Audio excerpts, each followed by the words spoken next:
April 9, 1943. The North Atlantic. 2:47 in the afternoon. The ocean stretched gray and endless beneath a sky the color of wet concrete. Swells rolled in long, ponderous rhythms, lifting and dropping the convoy of merchant ships like toys in a bathtub. The wind carried salt spray that stung exposed skin, that coated metal railings in a film of brine, that found its way into every crevice and seam. The temperature hovered just above freezing. Men on deck wore wool peacoats and watch caps pulled low, their breath steaming in the cold air. The sound of the sea was constant, the hiss of water against hulls, the groan of steel under stress, the distant throb of diesel engines pushing 37 vessels eastward toward Britain. Somewhere beneath that gray surface, invisible and patient, German submarines prowled. U-boats. Wolfpack tactics had turned the Atlantic into a killing field. Convoy HX 231 had been at sea for 11 days, and already 3 merchant ships had been torpedoed. The escorts, 4 destroyers and 2 corvettes, ran continuous sonar sweeps, their hydrophones listening for the telltale ping of a submerged contact. But the ocean was vast, and the U-boats were many, and the mathematics of the battle favored the hunters. On the deck of the SS William Hooper, a Liberty ship carrying 8,000 tons of aircraft parts and ammunition, a young sailor named Daniel Reeves stood his watch at the starboard rail. He was 22 years old, a farm boy from Nebraska who had joined the Merchant Marines 6 months earlier. He had brown hair that needed cutting, a sunburned nose despite the cold, and hands calloused from working rope and steel. He did not look like a man who would change the rules of naval warfare. He looked like exactly what he was, an ordinary seaman doing an ordinary job in extraordinary circumstances. But in the next 4 hours, Daniel Reeves would do something that no one had attempted before, something that would be debated in naval academies for decades, something that would stun the German U-boat crews who witnessed it, that would violate every principle of maritime combat doctrine, and that would, through sheer audacity and improvisation, save an entire convoy from annihilation. The story begins not with Reeves, but with the U-boats hunting him. 1,600 feet below the surface, cruising at 4 knots to conserve battery power, U-257 moved through the cold darkness like a predator. Captain Lieutenant Klaus Hartmann commanded from the control room, studying the hydrophone reports, calculating intercept angles. He was 34 years old, a career naval officer who had survived 3 years of the Atlantic War. He had sunk 11 Allied ships totaling 43,000 tons. He wore the Iron Cross First Class. He was calm, methodical, professional. He had learned to think like his prey, to anticipate their movements, to position his submarine where the convoys would pass. And he had learned patience. The U-boat war was not about heroic surface battles or dramatic engagements. It was about mathematics and geometry, about calculating speed, distance, and torpedo spread, about waiting in the right place at the right time, firing a spread of torpedoes, and slipping away into the depths before the escorts could counterattack. It was cold, technical, efficient. The Kriegsmarine had perfected the doctrine over 3 years of brutal trial and error, and by 1943, German U-boat crews had become the most feared predators in naval history. Hartmann studied his charts. The convoy was 12 nautical miles to the northwest, moving at 8 knots. He had 2 other U-boats in radio contact, U-403 and U-618, positioned to create a coordinated attack. The plan was textbook: approach submerged to periscope depth at dusk, when visibility favored the submarines. Launch torpedoes from multiple angles simultaneously, creating chaos and preventing effective escort response. Sink as many merchants as possible in the first salvo. Then dive deep, running silent, while the escorts thrashed around in confusion. By the time they organized an effective search pattern, the U-boats would be miles away, reloading tubes, preparing for the next attack. It was a tactic that had worked dozens of times before. There was no reason to believe it would not work again. But Hartmann did not know about Daniel Reeves. No one did, because what Reeves was about to do had never been done before, had never been imagined, had never been part of any tactical manual or training course. On the deck of the William Hooper, Reeves watched the gray swells and thought about home. Nebraska seemed impossibly distant, impossibly peaceful. He thought about wheat fields and blue skies and the smell of earth after rain. He thought about his father's farm, about the work that would be waiting when the war ended, about the girl he had danced with at the county fair in the summer of 1941. He thought about simple things, because thinking about the ocean and the U-boats and the constant possibility of death was too exhausting to sustain for 14 hours a day. The convoy steamed eastward. The afternoon light began to fade, and beneath the surface, the U-boats moved into position. At 5:23 p.m., the first torpedo struck the SS Margaret Fuller, sailing 2 columns to port of the William Hooper. The explosion was a dull thump felt through the water, followed by a column of white spray erupting amidships. The merchant ship shuddered, began to list immediately. Alarm bells rang across the convoy. Smoke billowed black and oily. Men scrambled to launch lifeboats as the Fuller began her death roll, her bow rising as the stern filled with water. 15 seconds later, a second torpedo hit the tanker Ohio Dawn, rupturing her fuel tanks. Fire bloomed orange and terrible, spreading across the water in sheets of burning oil. Men jumped into the sea, into water so cold it would kill them in minutes even if they avoided the flames. The convoy scattered. Ships turned hard to starboard, trying to present narrow profiles, trying to evade the unseen enemy. The escorts charged forward, sonar pinging frantically, depth charges ready. But the U-boats had already gone deep, slipping beneath the thermocline where sonar pulses broke apart and scattered. They had fired and vanished, exactly as doctrine dictated. And now, in the chaos and smoke and screaming, they would reload and prepare to strike again. The William Hooper turned hard, her engines thrumming to full power. Captain Morrison stood on the bridge, barking orders, his face grim. They were carrying ammunition. One torpedo hit, and they would vaporize, taking everyone aboard into oblivion in less than a second. There would be no time to abandon ship, no chance of survival. They were floating on 8,000 tons of high explosive, and somewhere in the water around them, German submarines were hunting. Daniel Reeves stood at the rail, gripping the cold steel, watching the Margaret Fuller slide beneath the waves. He could see men in the water, tiny figures struggling against the swells, and he felt something cold and hard settle in his chest. Not fear. Fear had become background noise, a constant companion that could not be allowed to dictate action. What he felt was clarity, a sudden, crystalline understanding that passivity was death, that following the rules, stay at your station, let the escorts do their job, trust the convoy system, would get them all killed. The convoy system was designed around statistical survival. Lose 10% of the ships, save 90%. An acceptable ratio when measured across hundreds of convoys, thousands of vessels. But Reeves was not a statistic. He was a living man on a specific ship in a specific moment. And the mathematics of acceptable losses meant nothing when your ship was the one with a torpedo bearing down on it. He looked at the water. He looked at the davits holding the lifeboats. He looked at the cargo booms used for loading and unloading. And an idea formed. Insane, impossible, utterly against every regulation and doctrine governing naval operations. But in that moment, with ships burning and men dying and the cold certainty that more torpedoes were coming, the idea seemed not just plausible but necessary. He left his post. That alone was a violation of standing orders.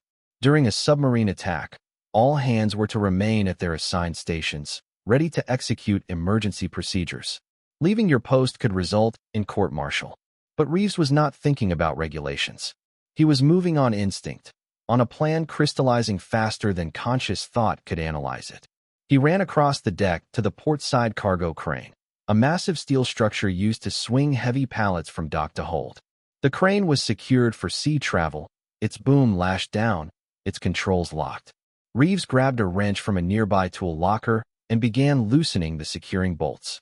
His hands worked fast, mechanical, driven by adrenaline. Around him, men were shouting, running, preparing to abandon ship if the order came. No one noticed one sailor working alone at a cargo crane. No one thought to ask what he was doing, because what he was doing made no sense. Above him, on the bridge, Captain Morrison was focused on the tactical display, on reports from the escorts, on keeping his ship moving and maneuverable. He did not see Reeves. He did not see the cargo boom swing free, did not see the sailor climb onto the operator's platform and begin manipulating controls that he had watched stevedores use 100 times but had never touched himself. Reeves had no training on the crane, but he had grown up operating farm machinery. Tractors, combines, hay balers, and mechanical systems had an internal logic that he understood instinctively. Levers for extension, levers for rotation, a clutch mechanism for the cable winch. He experimented, moving the boom in short test arcs, getting a feel for the responsiveness, for the momentum and weight. The boom extended outward, swinging over the water. And then Reeves did something that no naval officer, no maritime engineer, no tactical theorist had ever considered. He began using the cargo crane as a weapon. Suspended from the boom's cable was a cargo hook, a massive steel hook designed to lift pallets weighing several tons. Reeves released the securing pin and let the hook drop, 30 feet of steel cable playing out until the hook hung just above the wave tops. Then he began swinging the boom in wide arcs, the hook dragging through the water in a sweeping pattern that extended 60 feet from the ship's hull. The hook was heavy, 200 pounds of forged steel, and moving through water at speed, it created a visible disturbance, a churning wake that trailed behind the William Hooper like a tail. To anyone watching from the deck, it looked like random thrashing. Meaningless. The desperate action of a sailor who had lost his mind under stress. But Reeves had not lost his mind. He had, in fact, achieved a kind of hyper-focus born of desperation and clarity. Because he understood something that most people did not. U-boats attacked from periscope depth. They needed to be shallow enough to observe their targets, to calculate firing solutions, to track the convoy's movements. And at periscope depth, a submarine was vulnerable, not just to depth charges and sonar, but to anything that might strike it, damage it, force it to dive or surface. The cargo hook was not a weapon in any conventional sense, but swinging through the water at speed, it was a hazard, an unexpected obstacle, a wild card that disrupted the careful geometry of submarine warfare. And more importantly, it sent a message. It told the U-boats below that this ship, this particular target, was not behaving according to doctrine, that something unpredictable was happening, that the safe, calculated approach might result in damage to the submarine. Beneath the surface, Hartmann was lining up his second attack. U-257 had reloaded 2 forward tubes and was creeping back toward the convoy at periscope depth. Through the lens, Hartmann could see the scattered merchant ships, could see the escorts racing back and forth, could see smoke still rising from the burning tanker. He selected a target, a large Liberty ship in the center of the formation, easy profile, predictable course. He began calling out firing coordinates to his torpedo officer. Range, bearing, speed. The solution was coming together. In 30 seconds, he would give the order to fire. And then, through the periscope, he saw something that made no sense. The Liberty ship he had targeted, the William Hooper, was trailing something in the water. A long, dark shape that swung in wide arcs, churning the surface, creating turbulence. Hartmann adjusted the periscope magnification, trying to understand what he was seeing. It looked like a cable, a hook, some kind of apparatus extending from the ship's port side, dragging through the water. He had never seen anything like it. In 3 years of Atlantic warfare, in dozens of engagements, he had never encountered a merchant vessel behaving this way. Ships under attack either scattered or maintained formation. They relied on escorts for protection. They did not deploy, whatever this was. Hartmann hesitated. That hesitation, 5 seconds of uncertainty, of trying to process information that did not fit any pattern he recognized, broke his firing solution. The William Hooper had moved out of optimal torpedo range. He would need to recalculate, reposition, and that cost time. Time that Reeves was using to swing the cargo boom in wider, more aggressive patterns. He had found a rhythm now, a timing that matched the ship's movement through the swells. The hook cut through the water like a pendulum, creating visible disturbance, sending pressure waves radiating outward. It was absurd. It was improvised. It violated every principle of merchant marine operations. Cargo cranes were not weapons. Sailors were not supposed to operate them during combat. The entire action was outside doctrine, outside training, outside any conceivable tactical framework. But it was working, because 300 yards to port, U-403 was also lining up a shot, and her captain, seeing the same inexplicable behavior from the William Hooper, made a decision that Hartmann had not yet reached. He aborted his attack. The risk was not worth the reward. Something unpredictable was happening, something that might entangle his periscope, might damage his diving planes if he approached too close, might indicate that the merchant had deployed some new anti-submarine device that intelligence had not briefed them on. Better to select a different target, to maintain the advantage of surprise and control. U-403 altered course, moving away from the William Hooper, searching for easier prey. And in that moment, Daniel Reeves, without knowing it, without any confirmation that his actions were having any effect, had successfully deterred a submarine attack through sheer audacity and improvisation. But the battle was far from over. On the bridge of the William Hooper, Captain Morrison finally noticed what was happening on his port deck. He stepped to the wing, looked down, and saw Reeves operating the cargo crane, saw the booms swinging wildly, saw the hook churning the water. His first reaction was fury. His second was confusion. And his third, after a long moment of watching, of seeing the pattern, of understanding that this was not random thrashing but deliberate action, was something approaching awe. Morrison grabbed the intercom handset. "Deck crew, secure that crane immediately. Stand by. Belay that order." He released the button, thinking fast. The convoy commodore had specific standing orders. No improvised actions. Maintain discipline. Follow escort instructions. But Morrison had been a merchant captain for 23 years. He had survived the First War, had run convoy routes through mine-infested waters, had learned that survival often required flexibility, creativity, and the willingness to bend rules that had been written by people who were not currently under attack. He watched Reeves work the crane, watched the disturbance in the water, watched the other ships in the convoy maintaining standard procedures, and watched two of them take torpedo hits in the next 90 seconds, their hulls rupturing, their crews abandoning ship into water that would kill them before rescue arrived. Morrison made a decision that would haunt him for the rest of his life, that would result in a formal inquiry, that would either be remembered as genius or madness depending on the outcome. He picked up the signal lamp and began flashing Morse code to the nearest escort destroyer, deploying improvised anti-submarine measure. "Do not interfere. Request additional units replicate." The destroyer's response was immediate. Negative. Cease unauthorized activity. Maintain standard procedures. Morrison ignored it. He called down to the deck, his voice carrying over the wind. "All hands with crane experience. Man the starboard cargo boom. Mirror the port side pattern. Move." 3 sailors broke from their stations and ran to the starboard crane. Within 2 minutes, both sides of the William Hooper were deploying massive steel hooks into the water, swinging them in coordinated patterns that created a protective zone extending 100 feet from the hull.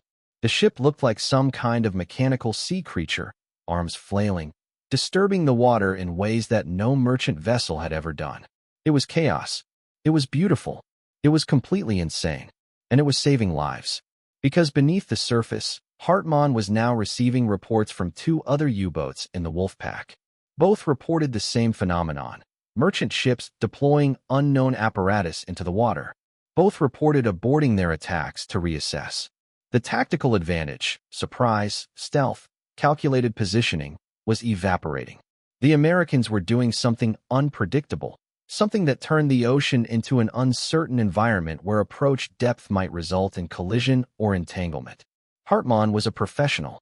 He did not panic, but he was forced to recalculate his entire approach, to factor in variables that had never existed before in his experience. The symbolic weight of what Reeves had done began to ripple outward across the convoy. On 3 other merchant ships, sailors who had seen the William Hooper's response began experimenting with their own improvised measures.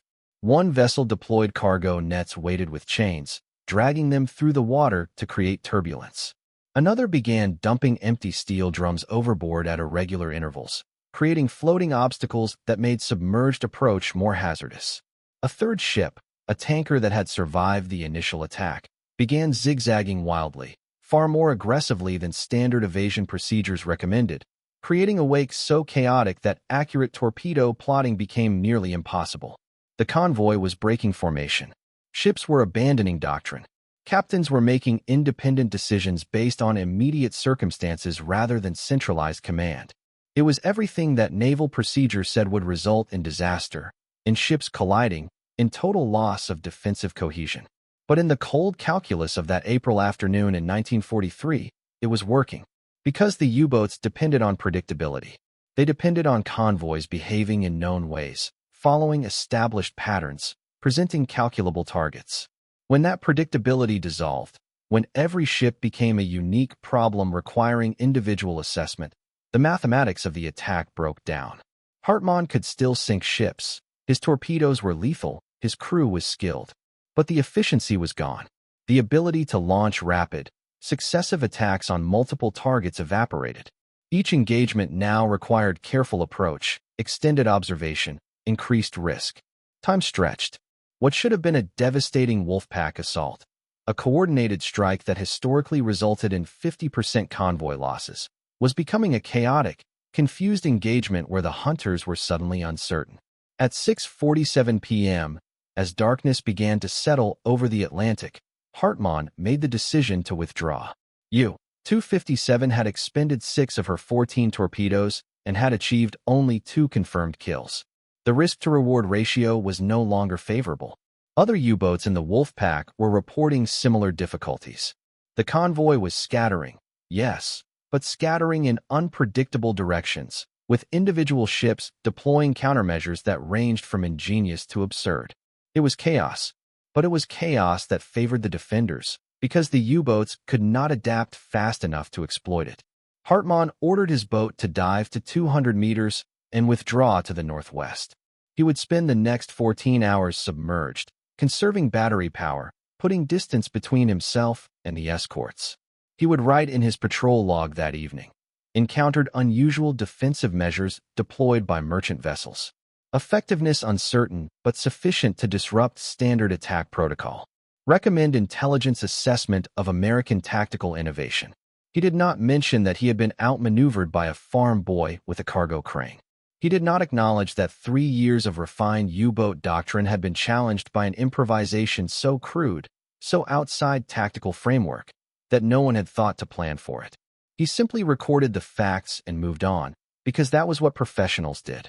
But in the privacy of his own thoughts, Captain Lieutenant Klaus Hartmann felt something he had rarely experienced in 3 years of submarine warfare: respect. Grudging, irritated respect for an enemy who had refused to follow the rules, who had seen the established tactical framework and decided to break it, to try something desperate and wild and completely unauthorized. It was not how warfare was supposed to be conducted. It violated principle, doctrine, procedure. But it had worked. On the deck of the William Hooper, Daniel Reeves finally released the crane controls. His hands were shaking, not from fear, but from exhaustion and the adrenaline crash that followed intense physical exertion.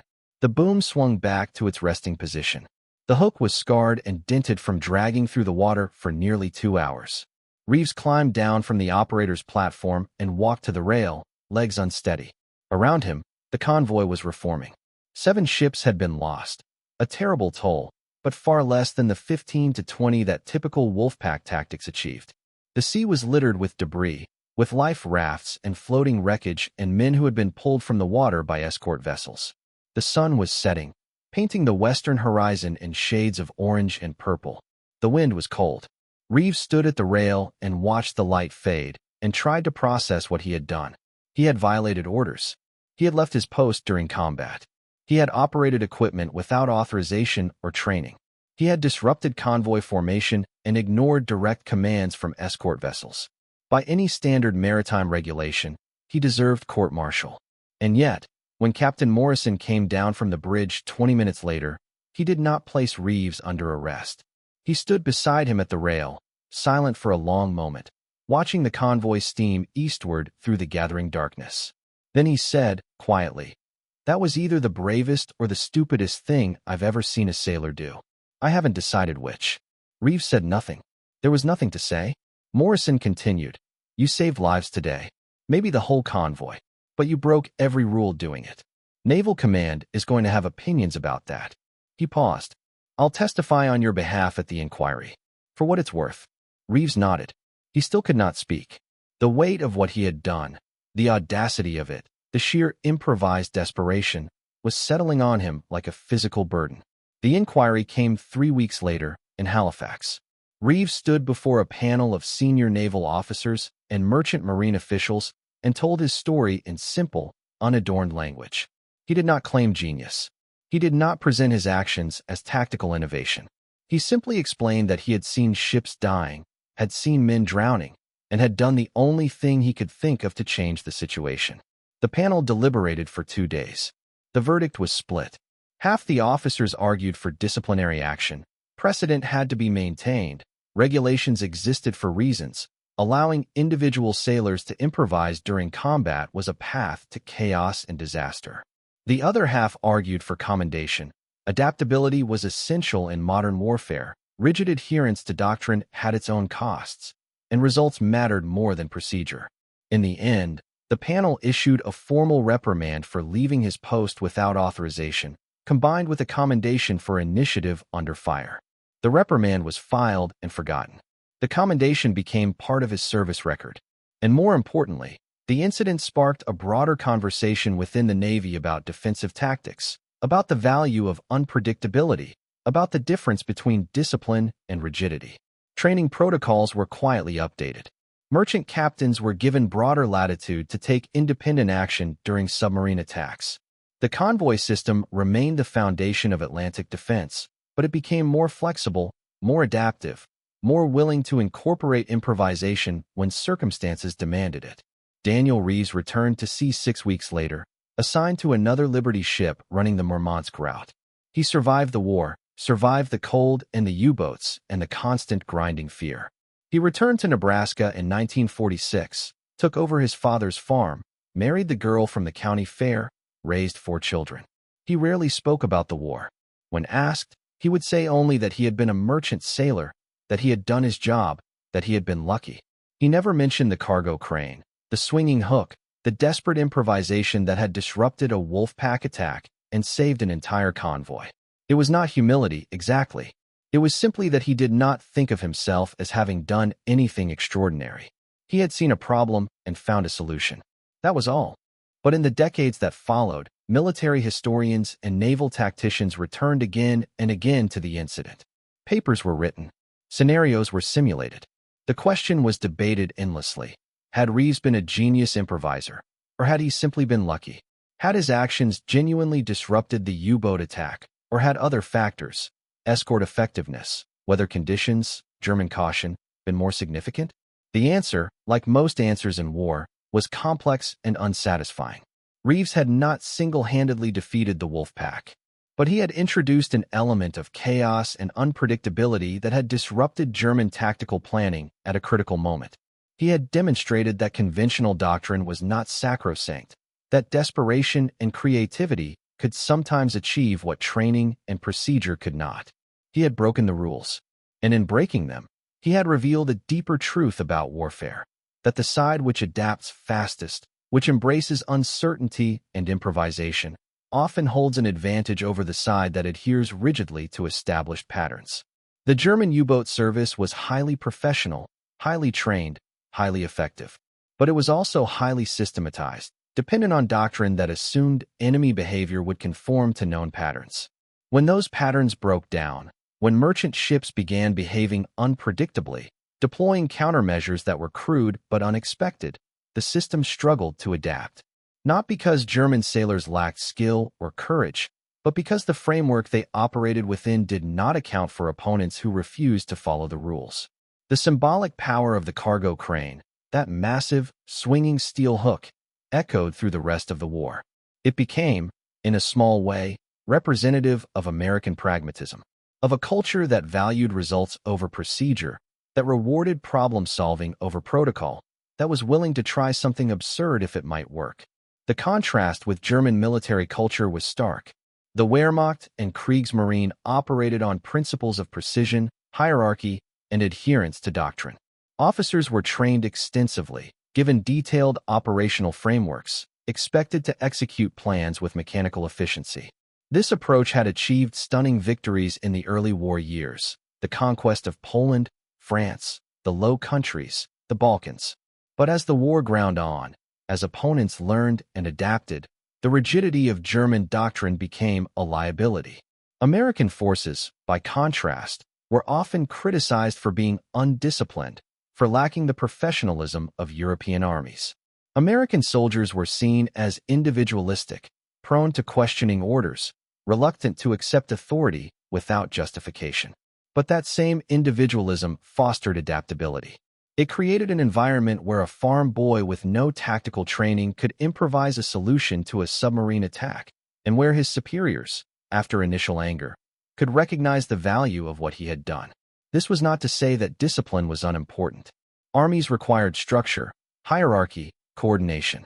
Chaos was not a viable strategic approach. But there was a difference between discipline and rigidity, between structure and inflexibility. The most effective military forces found a balance, enough order to maintain cohesion, enough freedom to adapt to unexpected circumstances. Reeves had found that balance, perhaps unconsciously, in the chaos of a submarine attack. He had recognized that the established procedure, stay at your station, wait for orders, was leading to death. And he had made the decision to act, to try something desperate, to break the pattern. It was not heroism in any traditional sense. He had not charged a machine gun nest or thrown himself on a grenade. But it was courage nonetheless, the courage to trust his own judgment over established authority, to risk court-martial in order to save lives, to embrace uncertainty rather than accept passive death.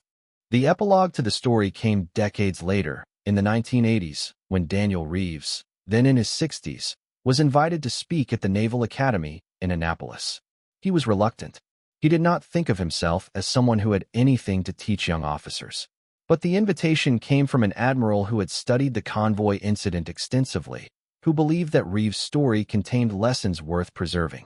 And so Reeves traveled to Annapolis, stood before 200 midshipmen in dress uniforms, and told them about the cargo crane. He spoke simply, without drama, recounting the facts as he remembered them. And when he finished, the questions came, questions about fear, about decision-making under pressure, about how he had known his improvisation would work. Reeves smiled at that last question. "I didn't know," he said. "I had no idea if it would do anything at all. I just knew that doing nothing felt like surrender. And I wasn't ready to surrender." One midshipman asked if he would do the same thing again, knowing the consequences, knowing the risk of court-martial. Reeves thought for a long moment. "Yes," he said finally. "Because the alternative was watching men die when there might have been something I could do about it. I couldn't live with that. Still can't." The room was silent. And in that silence, something passed between the old sailor and the young officers, an understanding that transcended doctrine and regulation, an acknowledgement that warfare was ultimately about human decisions made in moments of terrible pressure, and that sometimes the right decision was the one that broke all the rules. Daniel Reeves died in 1997, at the age of 76.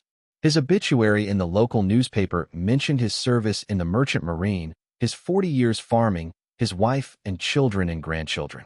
It did not mention the cargo crane, the submarine attack, the desperate improvisation that had saved a convoy. Most people who knew him never learned that story. He had been, by all appearances, an ordinary man who lived an ordinary life. But in the archives of naval history, in the classrooms of military academies, in the quiet discussions among strategists and tacticians, the story persists. The story of one American sailor who broke every naval rule, and in doing so, revealed a truth about warfare that no training manual could teach. That adaptability matters. That improvisation can defeat sophistication. That sometimes the greatest courage is not following orders, but knowing when to disobey them. That the cargo crane swinging in the cold Atlantic water was not just a desperate attempt to disrupt submarine attacks, but a symbol of a deeper philosophy. That freedom and democracy are not just political concepts, but practical approaches to solving problems. That giving individuals the latitude to think, to experiment, to challenge authority when circumstances demand it, creates a resilience that rigid systems cannot match. The German U-boat crews were stunned not because Daniel Reeves possessed superior technology or training. They were stunned because he refused to be predictable, because he saw a system designed to kill him and decided to break it rather than submit to it. Because he embodied, in one desperate act of improvisation, the fundamental difference between a culture that values conformity and a culture that celebrates individual initiative. The Atlantic continued to claim lives long after that April afternoon in 1943. U-boats continued to hunt. Convoys continued to run. Men continued to die in cold water, their ships torn apart by torpedoes, their bodies lost to the gray depths.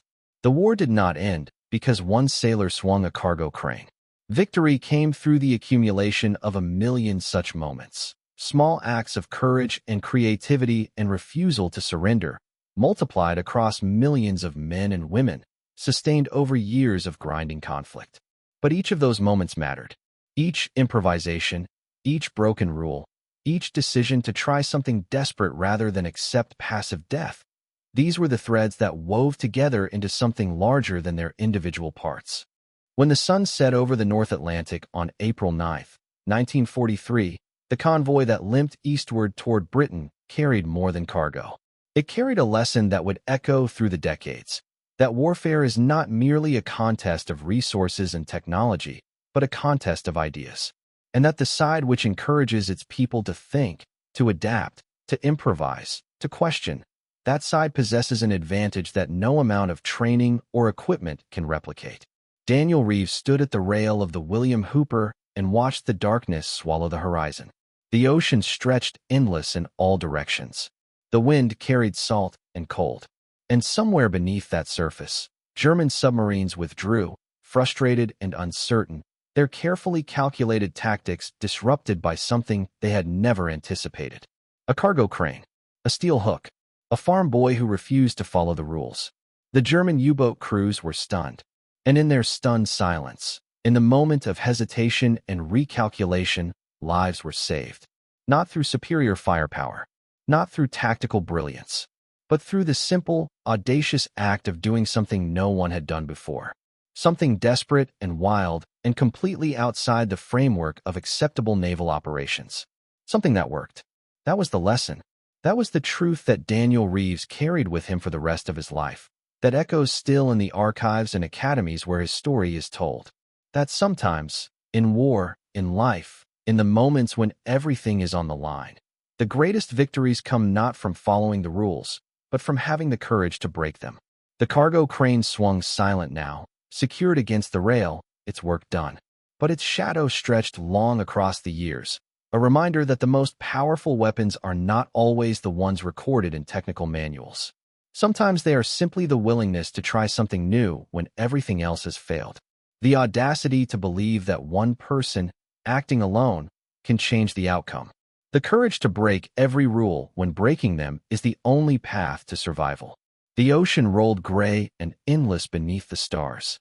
And somewhere in that darkness, men sailed on, carrying with them the knowledge that they had survived not because they followed procedure, but because one man among them had dared to improvise, had dared to be unpredictable, had dared, for a few desperate hours, to rewrite the rules of naval warfare with nothing but a cargo crane and the refusal to surrender.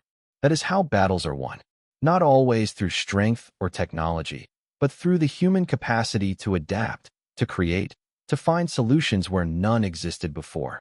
To look at a cargo crane and see not just a tool for loading pallets, but a weapon against submarines. To look at established doctrine and see not sacred law, but guidelines that can be challenged when lives are at stake. That is the legacy of Daniel Reeves. That is the truth he proved on that cold April afternoon in 1943, in the gray waters of the North Atlantic, beneath a sky the color of wet concrete, with death circling invisible below and time running out. He broke every rule, and in breaking them, he saved lives, disrupted enemy operations, and demonstrated a principle that no training manual could teach.